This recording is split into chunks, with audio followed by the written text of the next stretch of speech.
Eu acho que a verdade é a seguinte: no final das contas, o Flamengo mereceu a classificação, não pelo vexame, pela vergonha, pela covarde atuação no Allianz. Uma das piores atuações que eu já vi do Flamengo em termos de covardia.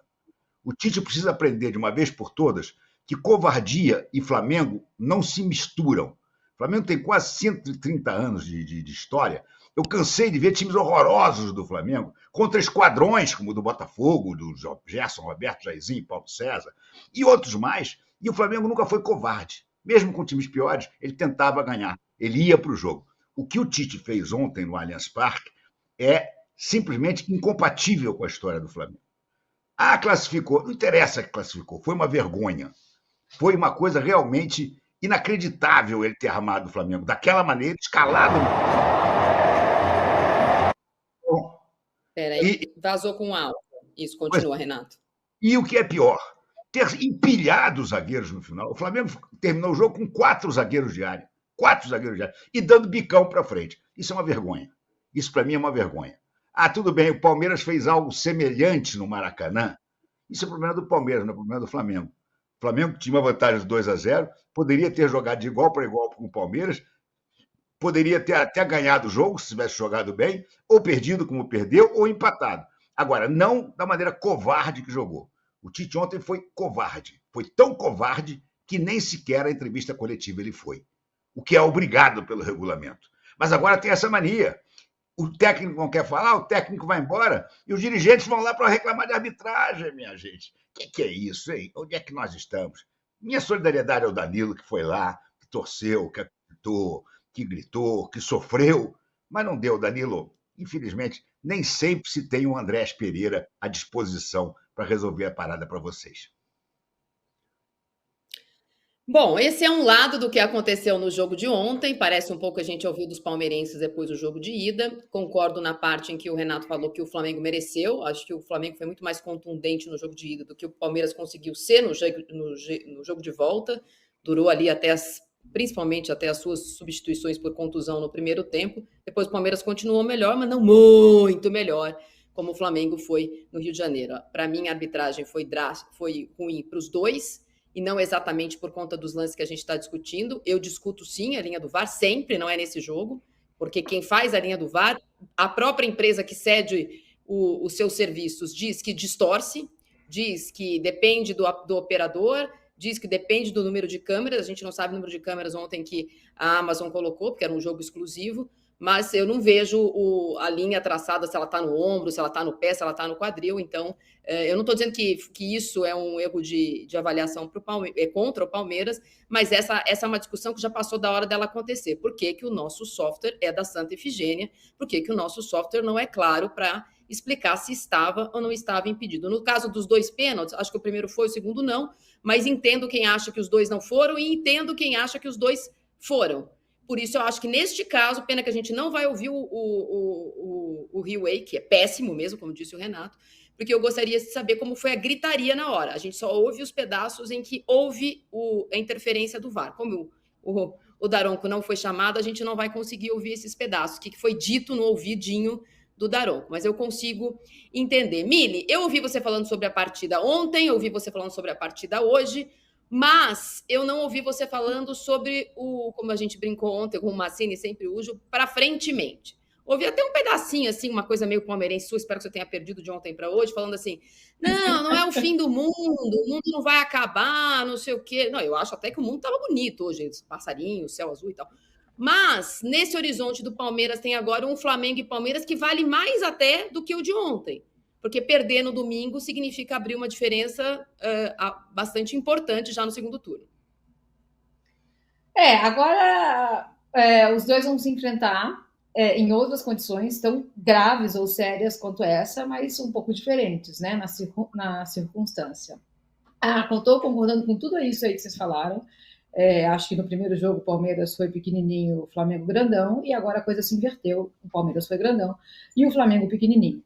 Não acho a derrota o fim do mundo, acho que o Palmeiras sai da Copa do Brasil, fica vivo na Libertadores, no Brasileirão é o time mais vitorioso ao lado do Flamengo dos últimos anos. Então, esse duelo é uma rivalidade que, para quem não é nem palmeirense, nem flamenguista, é bacana de ver, né? Porque assim, a gente não tá, eu não estou emocionalmente envolvida nisso. São dois times que estão brigando por muita coisa, dois treinadores que vão se enfrentando desse jeito grandioso, né? Ganha o futebol quando um deles não decide jogar da maneira como o Renato tão bem me explicou. Isso me incomoda demais, não tanto quanto o VAR. Acho que a gente vai ver agora esse encontro no Brasileiro com gosto de revanche, né, gente? Um gosto de revanche. E eles vão se estudar muito. Tivesse que fazer aqui um palpite, eu diria que dá Palmeiras. Mas, assim, com base no que eu vi acontecer ontem em campo. Então, não sei se volta o De La Cruz, se voltar forte, fica mais forte o Flamengo, né? Mas, de qualquer maneira, acho que foi um jogo que foi bom porque era Copa, né? Vivam as Copas, gente. Vivam os mata-mata, né, Marília? Mas, não fosse isso, teria sido estranho. Ô Danilo, me fala uma coisa. O que sobrou do Palmeiras para o domingo? Né? O começo foi, de fato, muito bom. Deu déjà vu do que já havia acontecido em mata-matas e em jogos do Palmeiras no seu estádio, na sinergia que tem com a sua torcida ali. Aliás, vou ter que tirar meu marido de lá. Cada vez que ele vai lá, ganha. Dessa vez não foi o suficiente, mas sempre ganha. Eu queria saber o que sobrou para o domingo, porque já não se tinha certeza do Estevão, provavelmente está sendo preparado para a Libertadores. 2 jogadores saíram machucados. A gente percebe que a saída deles, de fato, apesar do plano ter sido bom, não foi o suficiente para fazer o segundo gol. O que sobrou para o brasileiro e o que sobrou do jogo para o Palmeiras, do embate? Assim, como é que o Palmeiras sai? Com a boca amarga? Não me vem caiu de pé, porque nesse programa perder, viu? Lá com o Tirone tem quem perdeu melhor, quem não sei o que lá, quem viu o arco-íris no fim do pote de ouro. Aqui não tem, aqui perder é chato. Claro, aqui eu sei como é que é. O Renato tava desancando o Tite, sendo que o Flamengo classificou. Imagina se tivesse tomado a virada, como que ia ser. O que eu acho é o seguinte, eu acho que o Palmeiras ele sai forte dessa derrota. Não caiu de pé, porque obviamente o palmeirense queria passar. O palmeirense lembra do passe do Gomes. O Renato gosta de brincar com o Andreas, né? Se a gente for levar o erro de cada jogador como se fosse o definitivo, dá para falar que o Flamengo passou por causa do Gomes nesse mata-mata, porque o gol que ele entregou no primeiro jogo, foi uma brincadeira. Eu acho que o Palmeiras sai forte, porque jogou pela primeira vez nos últimos 20, 30 dias de uma maneira que deu para o seu torcedor se orgulhar, tanto que me surpreendi com as palmas ao fim do jogo.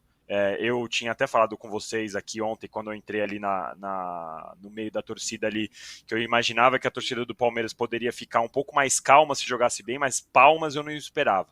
E quando acabou o jogo e teve palmas, eu fiquei realmente surpreso, mas dá para entender, porque o Palmeiras jogou bem depois de muito tempo. Tinha feito um segundo tempo com o Inter um pouquinho melhor, mas jogos horríveis contra a Vitória, Fluminense, contra o Flamengo no Maracanã. E ontem o Palmeiras parece ter reencontrado pelo menos a disposição, que é uma marca desse time do Abel, que é uma marca dessa equipe mesmo quando falta técnica ou quando falta tática. Então eu acho que o Palmeiras ele não sai mais forte, porque foi eliminado, mas deu uma resposta muito melhor do que eu esperava. E aí agora a gente vai ver como que vai ser a lesão do Mike. Eu acho que não é, lógico, o Mike é um bom jogador, fez falta ontem, mas acho que a substituição pelo Marcos Rocha, ela fica à altura. Eu acho que o ponto do Felipe Anderson é mais a gente ter dúvida, porque o Felipe Anderson foi substituído pelo Gabriel Menino, e o Gabriel Menino não estava acertando nada faz um bom tempo. Então acho que esse é o ponto que o Palmeiras precisa ficar atento. Mas assim, dentro do cenário, dentro do que eu esperava, o Palmeiras foi bem, é verdade, o Tite jogou, eu entendo a estratégia dos dois, tanto na ida quanto na volta, aí de gosto vai de cada um. O Palmeiras já foi campeão com essa estratégia, já perdeu com essa estratégia, assim como o Tite já foi campeão com essa estratégia e já perdeu também, então isso vai muito de cada um. Tenho certeza que no final do ano, se o Flamengo for campeão, a estratégia do Tite vai ficar em segundo plano, assim como ficou no caso do Abel quando o Palmeiras foi campeão. E, enfim, sai um Palmeiras mais forte do que eu esperava. E eu vou te dizer, se você me perguntasse ontem, antes do jogo, qual era a chance do Palmeiras ganhar do Flamengo no Maracanã, eu ia te dizer 5%. Hoje eu já consigo dizer que eu acho que esse jogo entra 50-50, porque o Palmeiras deu uma belíssima resposta, apesar da eliminação.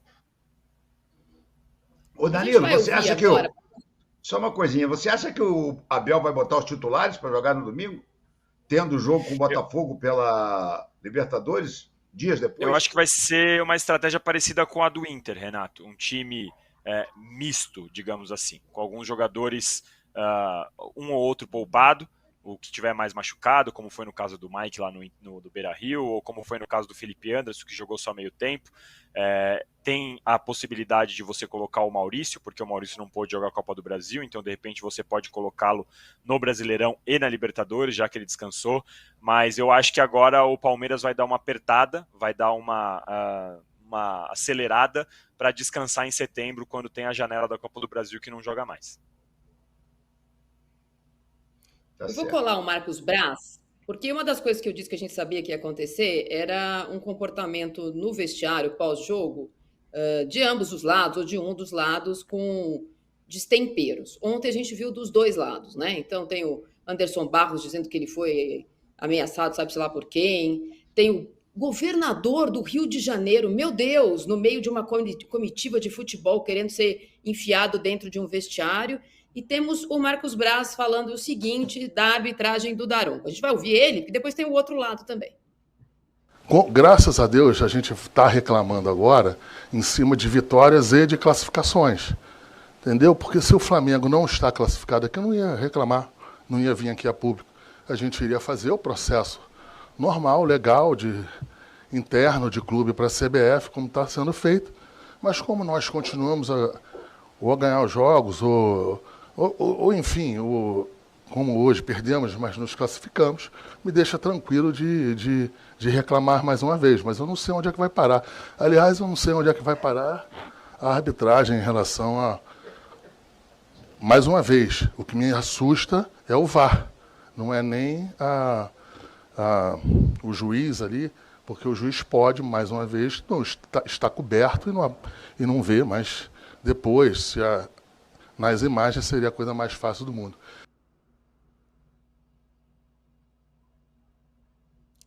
Pois é, Renato. O Marcos Braz, né, o Spindel, falaram ontem no vestiário, como você falou, disseram que só reclamam quando ganham, quando eles não ganham, eles fazem o processo natural, o que mostra para mim da indignação seletiva.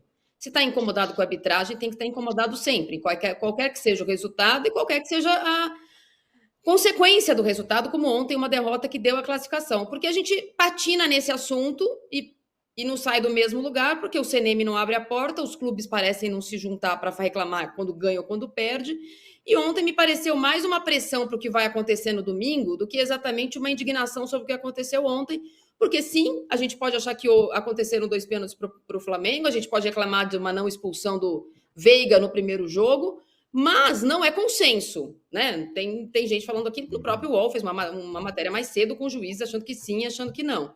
Então, o Marcos Braz foi fazer o quê no vestiário? Ele foi acobertar a fuga do Tite.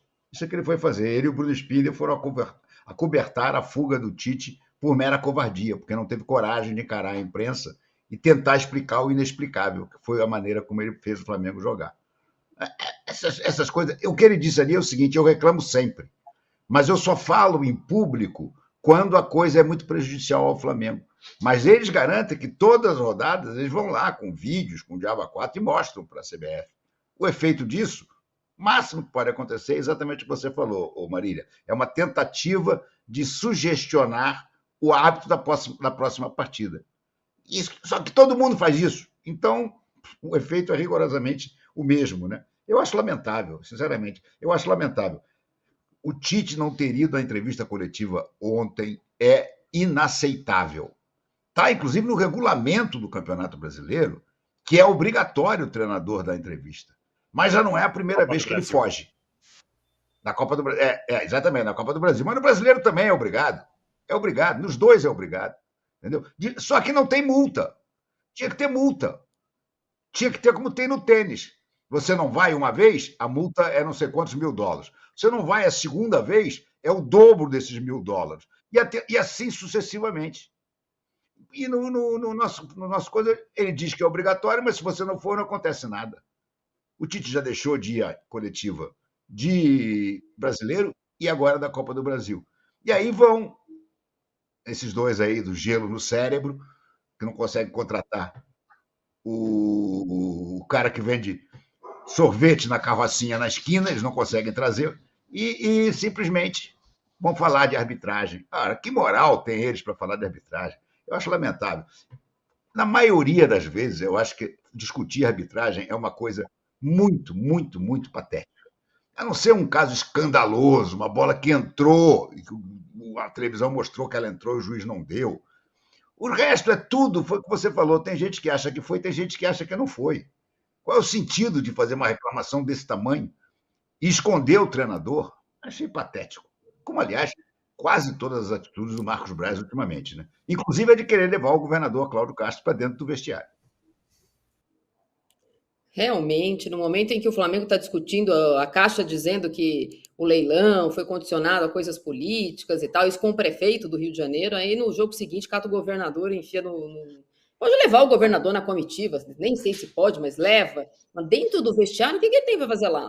Realmente não consigo entender. Mas eu quero pegar esse gancho com a Mili, porque sobre a atitude patética dos dois técnicos. Né? Do caso do Abel a gente vai falar depois, mas no caso do Tite, tem sido uma constante, e eu entendo que, conhecendo ele como eu conheço, que essa coisa reativa dele tem muito a ver com o que ele vê na Cyberfla. Então, isso que o Renato reproduziu aqui no começo do programa, a gente vê reproduzido aqui no nosso chat, a gente viu reproduzido ontem nas timelines, essa indignação do torcedor com o que o Flamengo não fez contra o São Paulo, porque aí o Tite tinha escolhido um time reserva, e com o Flamengo não fez ontem no embate contra o time que, como disse o Danilo em off, mas ele não pediu off, pode se repetir em outros mata-matas. O Tite, ou ele vai dar entrevista com o filho, com o preparador físico, com, sei lá, com não sei quem, ou ele não vai. Eu não consigo entender isso. Eu realmente não consigo entender. Por que ele não vai? O que você acha disso, Mili? Pois é, eu não sei. Eu não sei por que ele não vai. Mas é estranhíssimo. Não estaria de acordo com o Tite que a gente imagina, que é o Tite, né? Que é um cara educado, que é um cara elegante, que é um cara de fala mansa. Não vai.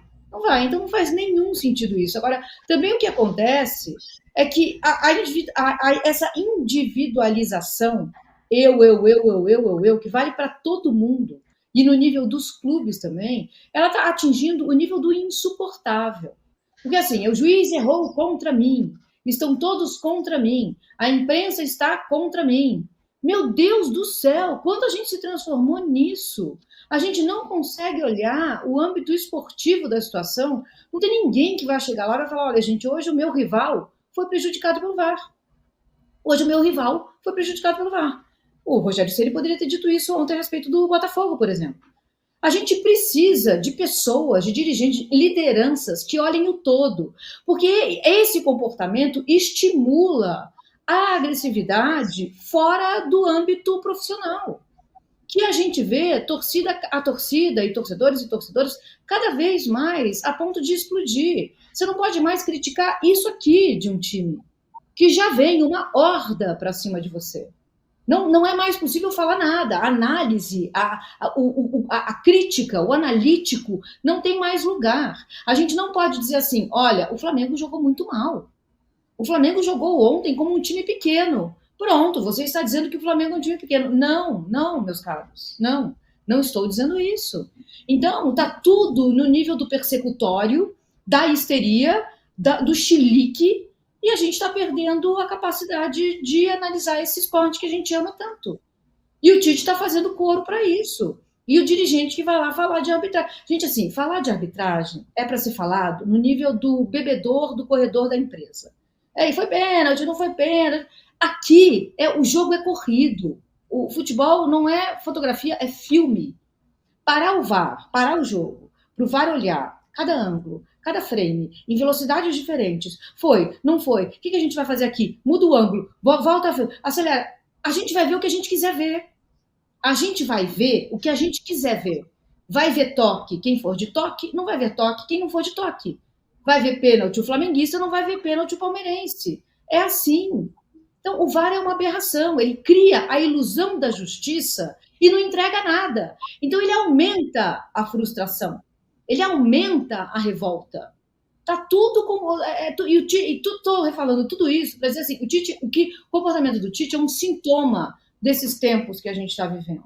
A gente está deixando de lado uma análise importante do jogo. Falar de coisas bonitas. Ontem, gente, se vocês me darem, o que foi lindo ontem no jogo? A torcida do Palmeiras aplaudiu o final.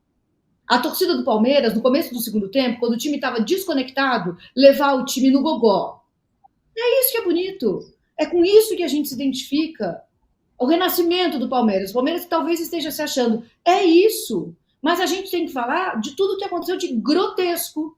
Porque é um universo imenso o do grotesco ontem. Que envolve dirigente, governador tentando entrar no vestiário, treinador que põe a mão na genitália. O que é isso, gente? O que virou? Então, assim, hoje eu tô, assim, revoltadíssima. Eu vou colocar a imagem agora para maiores de 18 anos, porque o pior do que acontecer aquilo durante o jogo, na minha opinião, de fato, foi a reação, as explicações dadas pelo Abel, que a gente vai ouvir também na sequência, ele deu para o repórter André Hernan. Pior é a defesa da Leila, e dizer o que é mais ou menos escandaloso, porque uma coisa não tem nada a ver com a outra.